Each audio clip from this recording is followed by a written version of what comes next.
Tamara's chest rose and fell as though every breath was a fight to keep herself together. The room around her seemed to close in, walls pressing air thick. She looked at David, and for the first time since she had known him, she did not see the man who had held her through storms or whispered dreams under moonlight. She saw someone she could not recognize, someone she could not understand, someone who may have broken her. "I want to believe you," she said quietly. Her voice wavered, not loud, not sharp, but trembling like a leaf caught in soft wind. It hurt David more than any scream ever could. "Tamara," he whispered, stepping closer, but she stepped back. "No," she said softly. "Don't touch me. Not right now." David's hand froze midair, then slowly fell to his side. Silence. The type of silence that tasted like heartbreak. Tamara wiped her cheeks with the back of her hand, an attempt to regain dignity, but fresh tears followed, unstoppable. "You should have known she would try something. You should have walked away the moment she asked you to eat. You should have remembered who she is." "I know," David said heavily. "You're right. I let my guard down. And I regret it more than you can imagine." Tamara shut her eyes, and for a moment the world blurred. Her memories of their shared laughter, late-night kitchen dances, warm embraces, and whispered "soon we will be husband and wife" now felt poisoned. A shadow had entered what once felt sacred. She sat down slowly on the edge of the couch, her posture weakened. David moved closer again, but not too close. He lowered himself to one knee, not out of performance, but because his legs felt weak. "I will fix this," he said softly. "I swear on my life, I will fix this." Tamara said nothing. Her silence was louder than pain. Zara, who had been upstairs in her room, heard muffled emotions more than words. Something felt wrong. She crept down the staircase slowly, her tiny slippers brushing the wooden steps. When she saw her father kneeling and Tamara's red eyes, she paused midway. "Daddy," she whispered. David turned around gently. "Hey, princess. Come here." Zara walked down and climbed into his arms. He held her tightly, almost too tightly, as though she was the last piece of his world that made sense. Tamara looked at them, father and daughter, bonded by love and by history. And suddenly, Tamara felt something deeper than hurt. She felt fear. Fear that this moment, this picture, could be taken away from her forever. She stood slowly. "I need space," she said. "Just a little time.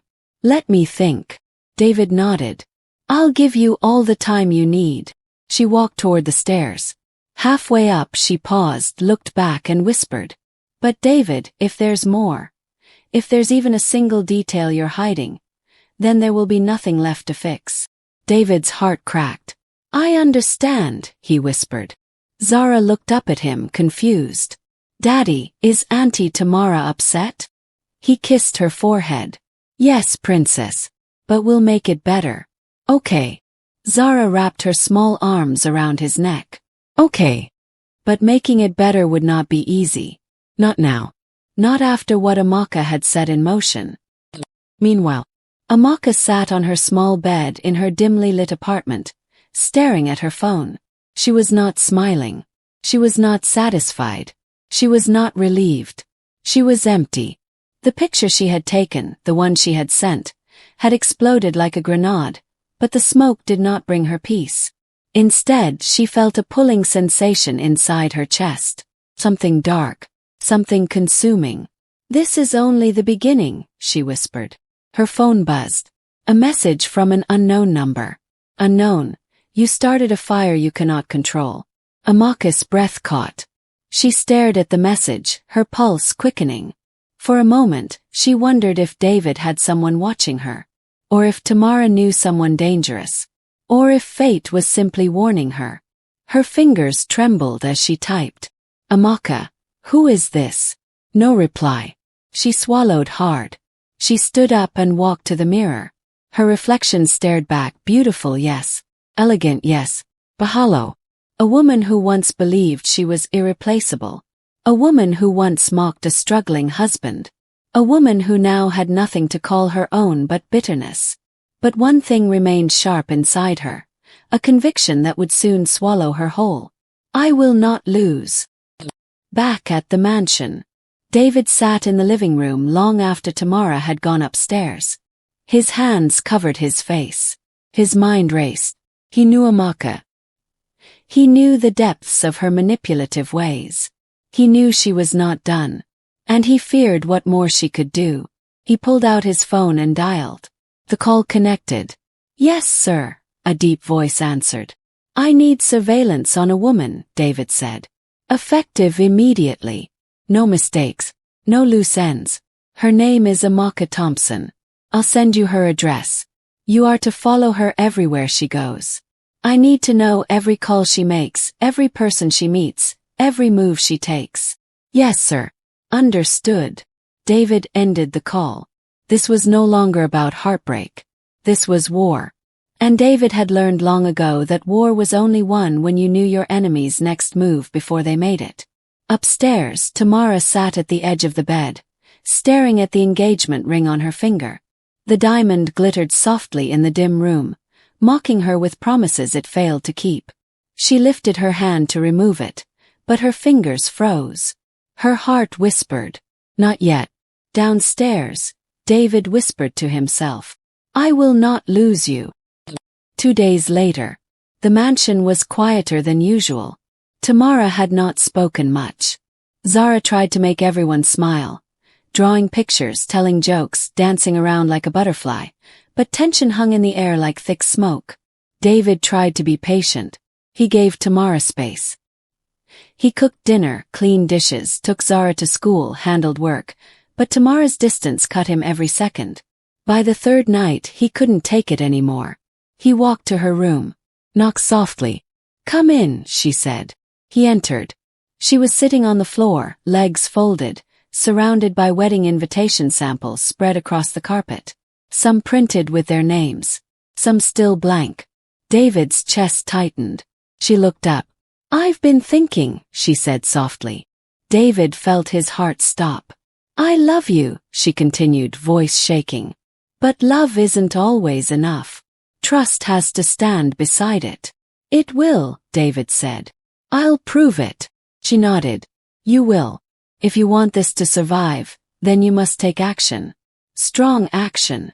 David's eyes sharpened. Tell me.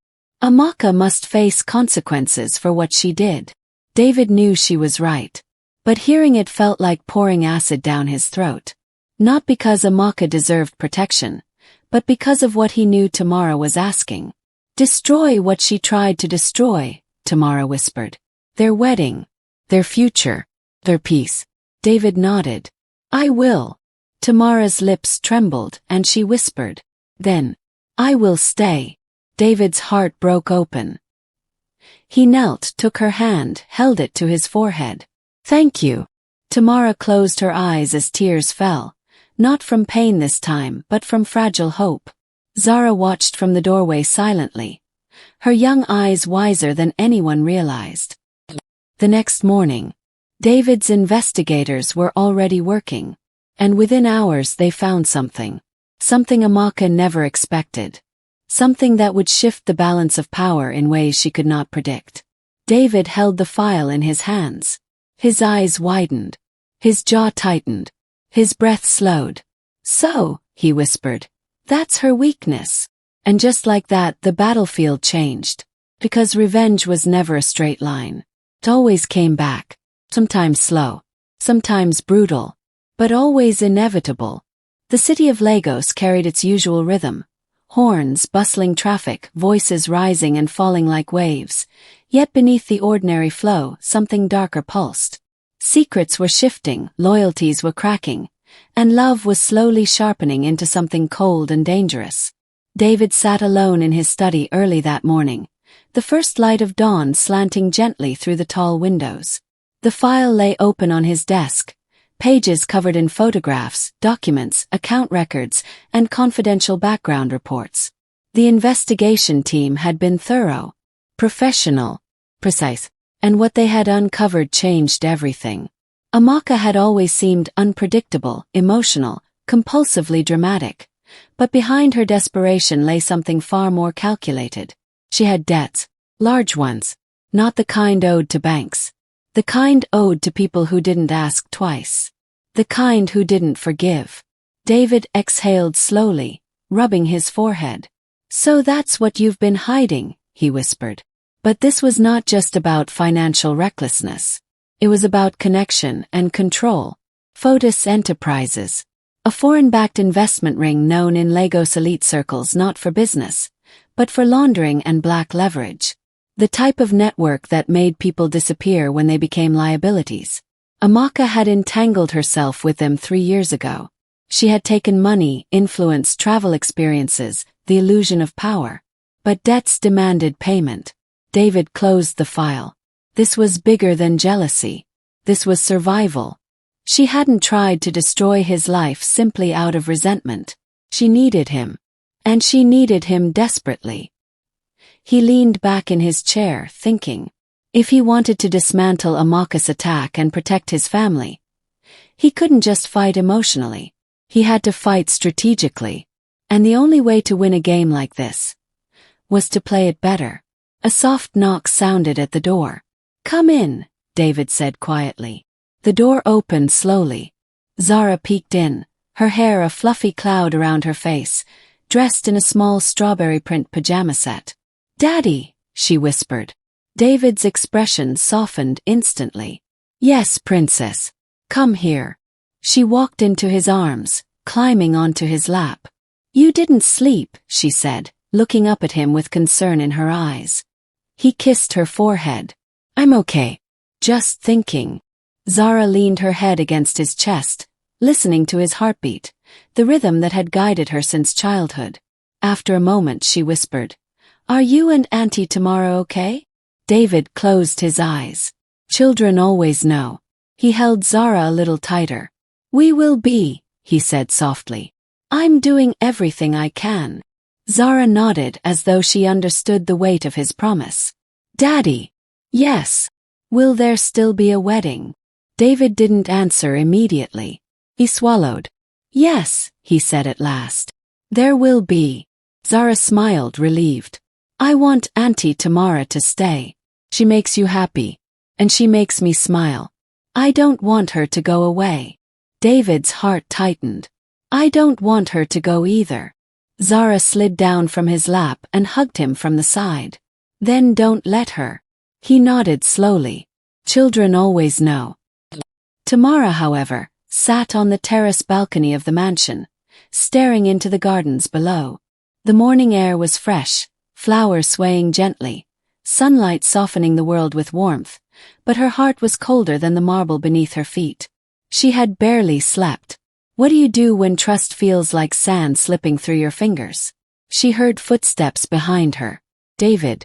She didn't turn. He sat beside her, leaving just enough distance that she wouldn't feel cornered. Silence stretched between them, not hostile, just heavy. Finally David spoke. "I found something." Tamara blinked slowly. "About her?" "Yes." She didn't look at him, but her breath change told him she was listening. "She's in trouble," David said. "Real trouble. And she's using this to pull me back because she thinks I'm the only one who can save her." Tamara finally turned to him. Her eyes searched his face. "Save her how?" David's voice was low, controlled. "With power. With money. With protection."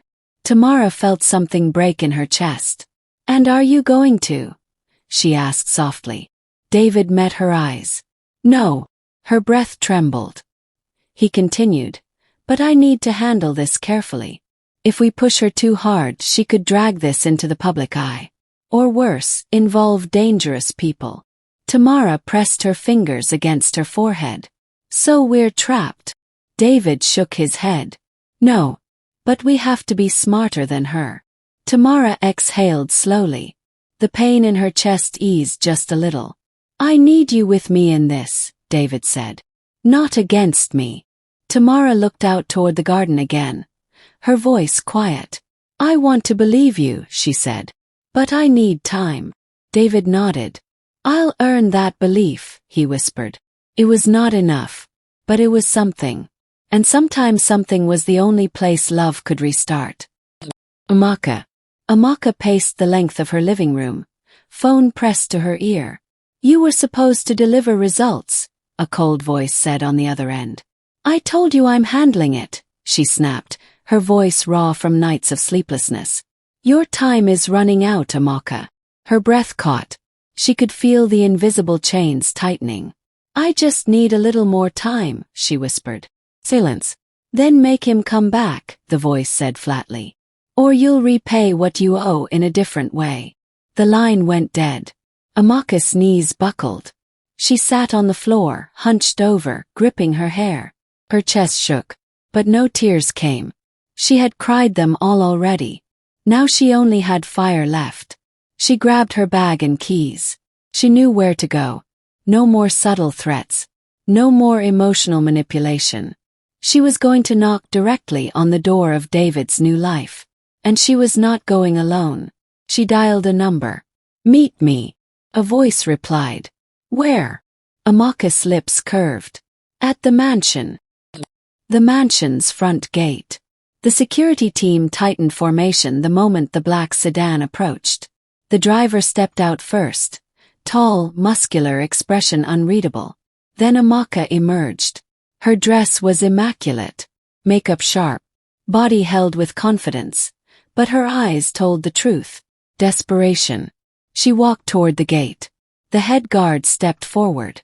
Madam, you are not permitted to enter this residence. Amaka smiled slowly. Call David. We're aware of your last visit. Sir has given direct orders. You are not allowed entry. Her smile faded. Her voice dropped. I said call him. The guard did not flinch. Step away from the gate, madam. Amaka inhaled long and slow. The driver beside her reached into his jacket. The guards reacted instantly. Hands moving to weapons. Don't, Amaka whispered sharply to her driver. Not here. Tense silence. Finally, Amaka lifted her chin. Tell David I'll be waiting. He knows what I want. And if he doesn't come to me. Her voice darkened. I'll take this fight to a place where nobody leaves clean. She turned and walked back to the car. The guards stayed tense until the sedan disappeared down the road. Inside the mansion, David stood behind the upstairs window. He had seen everything. His jaw was tense. Tamara stepped beside him, her expression unreadable. She had seen it too. So, she whispered, it begins. David exhaled. No, he said quietly. It continues. Tamara looked at him. What now? David turned away from the window. We stop reacting, he said. And we start taking control. Tamara nodded once. No fear. No tears. Only resolve. Zara watched them from the hallway, silent but knowing. Children always know. The sky above Lagos had begun to shift into the soft amber of late afternoon. Clouds moved lazily, but the city below pulsed with urgency. The storm Amaka had promised had already begun to darken the horizon, its rumble creeping slowly, steadily, just like her footsteps. Inside the mansion the atmosphere was different. Calm on the outside, but the walls themselves seemed to hold their breath. Tamara walked quietly through the hallway, fingers trailing along the smooth surface of the polished banister. Her heart was no longer trembling, but it wasn't at peace either. She had spent the last hour trying to understand the shape of her emotions. Hurt, doubt, loyalty, love. None of it was simple. David stood on the balcony overlooking the gardens, his hands resting on the railing, staring into the distance. The weight of leadership, duty, and love pressed heavily on his shoulders. His expression was unreadable, but there was strength there. Cold, focused strength. He turned when he heard her step behind him. For a moment, no words were spoken. Then Tamara stepped closer. She came to the gate because she feels cornered, she said quietly. Cornered people are dangerous. David nodded. I know. Tamara exhaled slowly and leaned beside him, her arm brushing his. So what's our next move? David looked down toward the driveway. She wants me to chase her. To negotiate. to try to clean up her mess. But if I move without preparation, I walk into whatever trap she's building. Tamara studied him, watching how his jaw clenched as he spoke. You won't go alone. He looked at her then. Really looked at her. I wasn't planning to. Something between them steadied. The door behind them creaked softly. Zara peeked out, holding a small notebook to her chest, her eyes wide but brave. Daddy, she called softly. Someone's here to see you. David's posture sharpened instantly. Who? Zara swallowed. Uncle Keen. David's expression shifted, relief and tension both flickering in his gaze. Keen was not just a friend. He was family by loyalty, not blood. A strategist. Fixer. Someone who understood storms before they broke. David went downstairs, Tamara and Zara following close behind. The living room. Keen sat comfortably on the leather sofa, flipping casually through a business magazine like he had all the time in the world. He looked up with a slow grin. Congratulations, my brother. I hear your past has decided to resurrect itself. David exhaled. I knew you would get the news. You know I always do. Keen closed the magazine and stood. Tell me everything. David handed him the file. Keen scanned through it, and as he read, his eyes darkened. So this is not jealousy, Keen said. This is debt. And leverage. Exactly. Keen threw the folder onto the coffee table. Then we don't handle this like a domestic issue. We handle it like business. And war. Tamara stood silently, listening. David crossed his arms. She's already escalating. If we push too aggressively, she'll go public. Keen chuckled low, humorless. She thinks she can use scandal to trap you.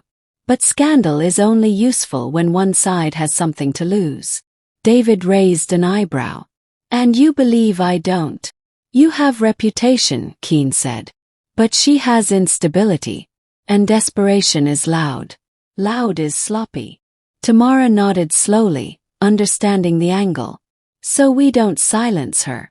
We let her speak, and we make sure what she says cannot hurt us. Keen snapped his fingers. Exactly. We disarm her before she even launches the attack. Zara's small voice broke in gently. But, does that mean you have to hurt her? Everyone fell silent. The question settled heavily in the room. Keen softened first.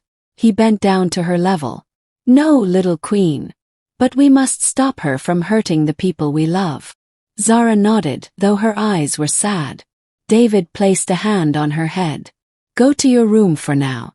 I'll come talk to you later. She obeyed, but not before hugging Tamara tightly. Tamara hugged her back. Longer than necessary. Children always knew where the pain sat. As soon as Zara was gone, Keen's tone hardened. We need to cut off whoever is backing her. She's not strong by herself. Remove the hands behind her, and she collapses. David nodded. I want their names. All of them. It's already in progress, Keen said. Tamara, however, was watching David closely. And what about her? Amaka herself. David's jaw tightened. Her, I will deal with personally. Amaka.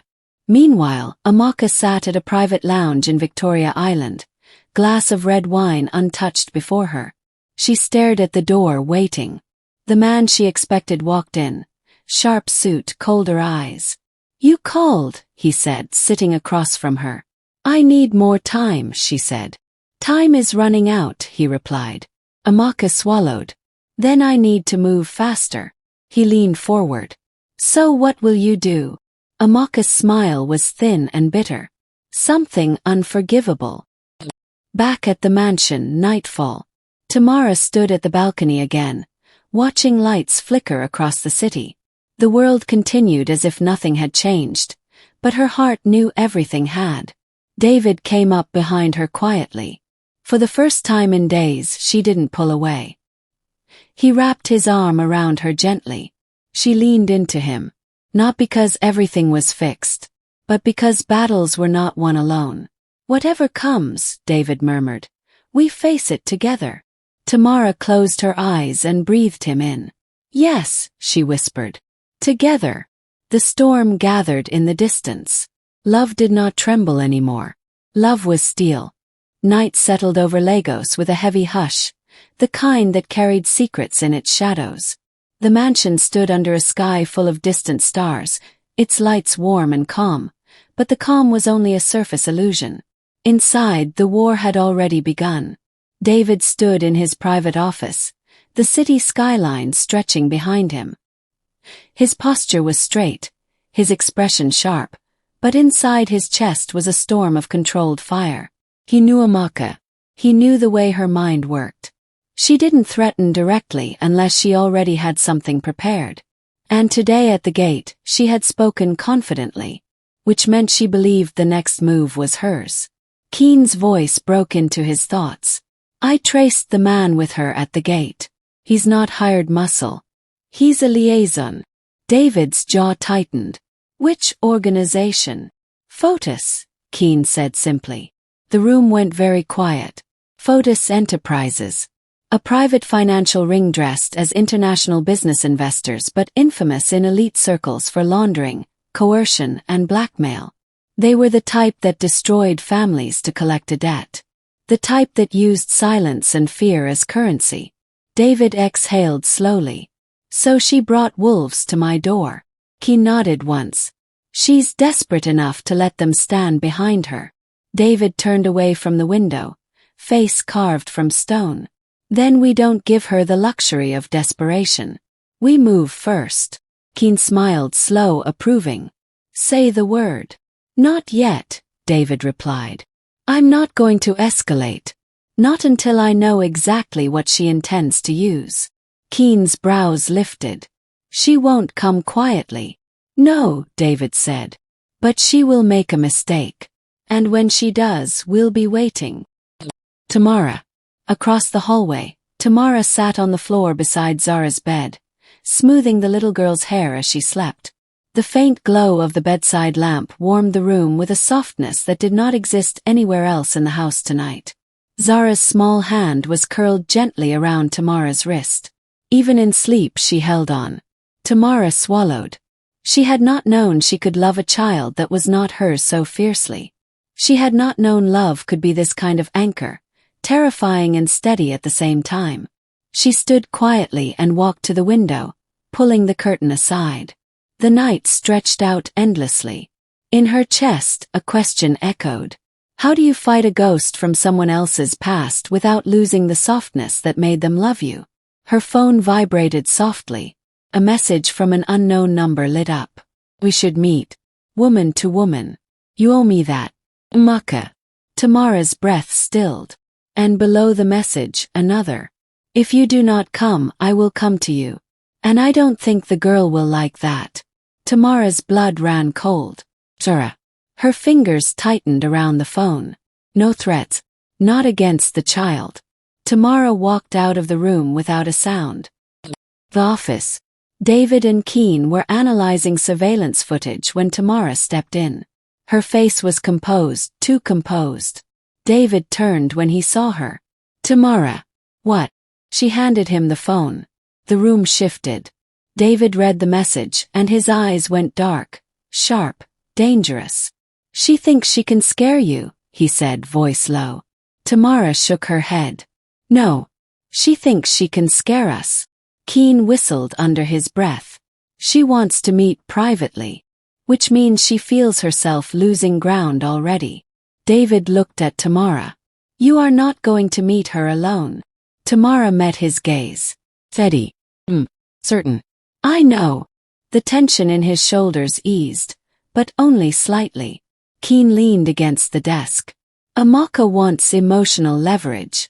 She wants to rattle you, Tamara. If she sees even one crack, she will tear into it. Tamara nodded. Then she won't see one. David stepped closer to her, close enough that she could feel the warmth of him. You don't need to prove anything, he said softly. Tamara looked up at him. I'm not proving. I'm protecting. David's breath stilled. It was the first time she had spoken as though she considered the family hers. The meeting place, the pier at Marina. The water was dark, reflecting flickers of city lights. Quiet, isolated pier. Chosen intentionally. Public enough to discourage violence. Private enough to exchange threats.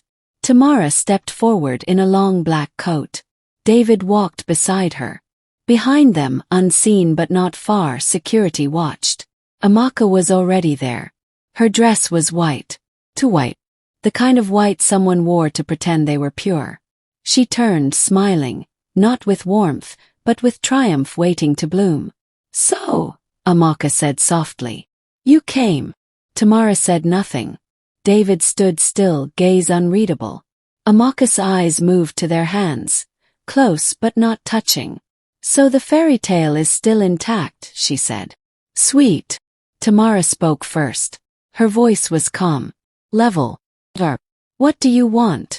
Amaka's smile grew tighter. "Oh love, you still think this is about what I want. This is about what I am owed." David stepped forward.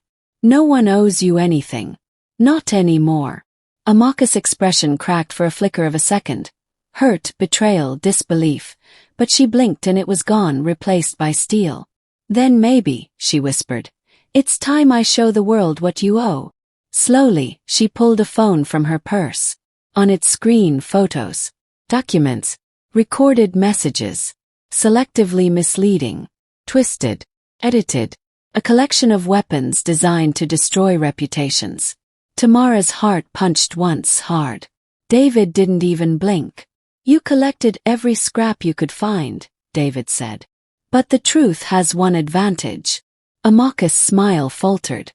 "And what is that?" David stepped closer, voice low and lethal. "It doesn't break under pressure." Amaka's breath caught. For the first time, she looked unsure. Tamara stepped forward. This time, Amaka's eyes went to her. Tamara's voice was soft, but it cut through the night like a blade. "You think I'm afraid of you." Amaka froze. Tamara continued, slow and precise. "But fear is what makes you reckless. Fear is what put you in debt. Fear is what dragged you back here. And fear is what will finish you." Amaka's lips trembled. Just barely. Tamara stepped closer, close enough to look her directly in the eyes. "You came here thinking I am your weakness," she whispered. "But I am his strength." Silence. Final. Amaka took one step back. One small step. But it was enough. The night recorded it. Her retreat. Her first crack. The first strike had landed. David took Tamara's hand, this time openly, and led her away. Amaka stood alone on the pier. The wind caught her dress. And she realized the truth.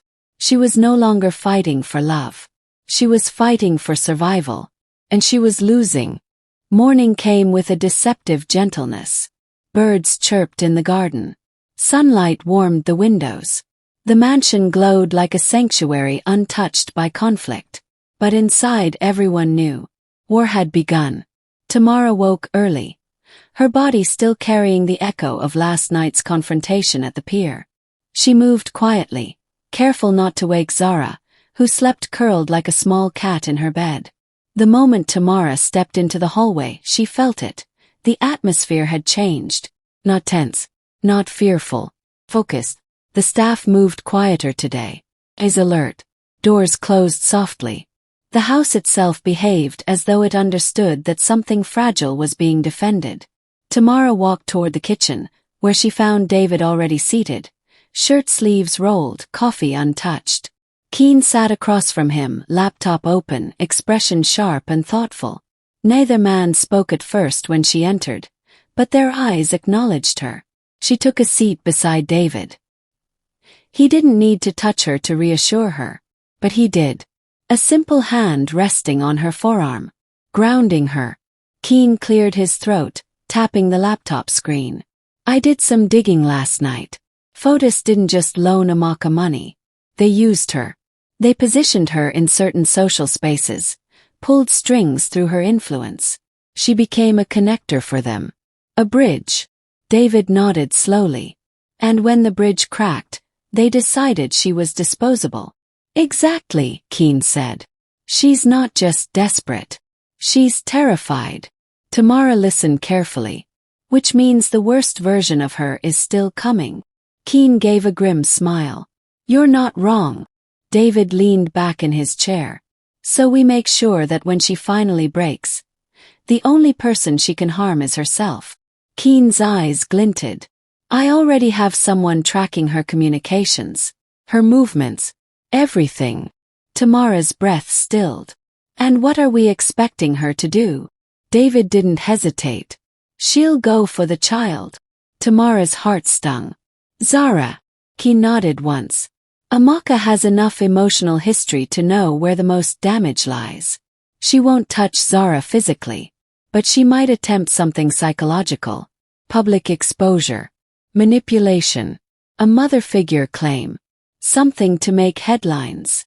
Tamara felt a slow, cold fury rise inside her. Not fire. Not panic. Tone. No one is taking her, she said softly. No one is shaking her world again. David turned to her. He saw something new in her. Not just love. Resolve. You're right, he said. They won't. Meanwhile, Amaka stood in front of her bathroom mirror. Her palms pressed against the cold marble countertop. The reflection that stared back at her looked polished. Flawless makeup, perfect hair, but the eyes were different now. Frantic, dark, breaking. She splashed water on her face, trying to push back the pressure tightening inside her skull. They made you step back. They made you look weak. Her chest tightened. She grabbed her phone with shaking fingers and dialed a number. The call was answered instantly. You failed. The voice was cold, unbothered. Amaka swallowed, gripping the sink. They came prepared. They weren't rattled. They don't need to be rattled, the voice said. They need to be destroyed. You have 2 days. Her breath stopped. 2 days. Yes. Was. Then. Choose which part of his life you will take first. The call ended. Amaka's legs almost buckled, but she didn't fall. She stared at herself again. And this time something broke. Not into weakness. Into madness. Fine, she whispered. If the kingdom won't return to me. Her lips curved into a slow, fractured smile. Then I will burn the throne. The mansion, later that afternoon. Zara sat cross-legged on the living room carpet, crayons scattered around her. She hummed quietly as she drew. Tamara sat with her, watching her carefully, though she made sure not to hover. Zara held up her drawing. Look, it's us. Tamara smiled, and it was real. 3 figures. A tall man, a woman, and a small child with big round eyes. Their hands were joined. Above them a bright sun. Tamara's throat tightened. It's beautiful. Zara nodded proudly. We're happy. Tamara's heart broke and healed in the same moment. Before she could respond, the front door opened. David walked in, phone to his ear, voice low. But the moment he saw Zara, he softened. I'll call you back, he said, and ended the call immediately. Zara ran to him. He lifted her into his arms. Daddy, she laughed. You smell like meetings. David chuckled, kissing her cheek. That's because I've been fighting dragons. Zara gasped. Real ones. David's eyes flicked to Tamara. Tamara answered softly. Yes. But we're winning. Zara nodded confidently. Good. We're strong. Children always knew. That night, the house slept. But David didn't. He walked through the garden alone, hands in his pockets, moonlight silvering his face. The night air smelled of jasmine and cool earth. He had always been a man who believed in strategy, logic, control. But love was a battlefield with rules that changed mid-fight. Tamara found him there, barefoot, quiet, wrapped in a loose robe. She didn't speak. She simply joined him. He looked at her. Their eyes met. No speeches. No apologies. No over-explaining. Just truth. You're afraid, she said softly. Yes, he answered. Of losing her. David exhaled. Of choosing the wrong move. Of failing the people I love. Tamara stepped closer. You won't. How can you be sure? Because you don't leave, she whispered. No matter how bad it gets. That's who you are. He closed his eyes. For the first time in weeks, his shoulders loosened. He leaned his forehead against hers. Stay, he murmured. Tamara breathed him in. I'm not going anywhere. They didn't kiss. They didn't need to. Some connections were deeper than touch. Across the city, at a rooftop lounge, Amaka sat with the Photos liaison, the city lights flickering behind them like embers. He slid a folder toward her. What is this? She asked. A target, he said. A vulnerability. Amaka opened the folder. Inside, school name, class schedule, a photograph of Zara stepping off the school bus. Amaka's breath shattered. Her fingers trembled. Not because she couldn't do it, but because she could. And that was what made her feel powerful again. She closed the folder. Slowly, deliberately. I'll do it. Back at the mansion, the same moment. Tamara jolted awake in bed, heart pounding. No sound, no nightmare, just an instinct, a warning. Storm breaking. She rose instantly. Something was coming. And it was close, very close.